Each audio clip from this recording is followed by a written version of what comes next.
Have you noticed the recent unexpected shift in North Korea's stance toward South Korea? There's been a significant change, and it's not one that bodes well for peace on the Korean peninsula. North Korean leader Kim Jong-un has vowed to remove a monument symbolizing the possible reunification of North and South Korea, calling it an eyesore. But it's more than just a physical change, it's a symbolic one too. The monument, known as the Monument to the Three Charters for National Reunification, represents the efforts of previous North Korean leaders to unite the two Koreas. But now, Kim Jong-un has not only decided to dismantle it, but he's also declared South Korea as the North's primary foe. This bellicose rhetoric and actions, such as military drills and missile tests, signal a departure from the policy of reconciliation that North Korea has held for decades. This is a significant departure from the decades-long policy of seeking reconciliation with South Korea. But how do we get to this point? To understand this surprising turn of events, we need to go back in time. The journey to the current state of affairs has been marked by a series of actions and statements from North Korea, signaling a pivot in its long-standing policies. We trace the first signs of this shift back to the unexpected firing of artillery rounds.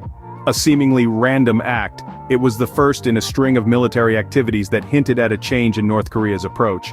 The world watched, eyebrows raised as the smoke cleared and the echoes of the artillery fire faded into an uneasy silence. But the silence didn't last. Not long after, North Korea rattled the world stage once more, testing a ballistic missile. This act of aggression was a clear departure from the path of reconciliation that the country had been treading for decades.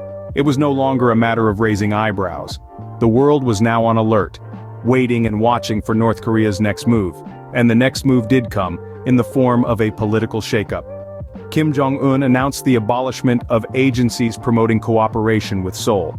This action was a clear and unmistakable message to South Korea and the world.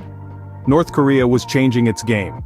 The olive branch that once signified the potential for peace and unity was being replaced with a clenched fist.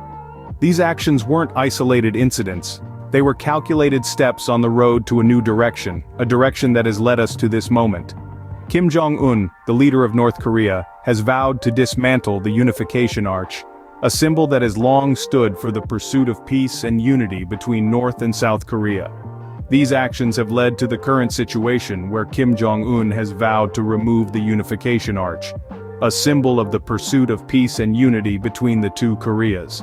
So, what are the key points to remember from the developments we've just discussed? Firstly, the Monument to the Three Charters for National Reunification, a symbol of the efforts of Kim Jong-il and Kim Il-sung to unite North and South Korea, is being targeted for removal by North Korean leader Kim Jong-un. This act is not just about dismantling a structure. It symbolizes a shift in North Korean policy and a clear rejection of peaceful reunification. Secondly, this is not an isolated incident, but rather part of a series of aggressive actions and statements by North Korea. These include the firing of artillery rounds, testing of a ballistic missile, and the termination of agencies promoting cooperation with South Korea.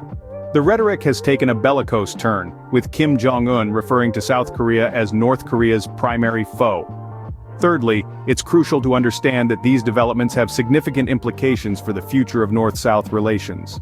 While South Korea has responded assertively that it will not be intimidated and will punish any provocations from the North, the escalation of rhetoric and actions by North Korea signals a departure from decades of policy. This could potentially destabilize the delicate balance on the Korean peninsula and strain the peace process.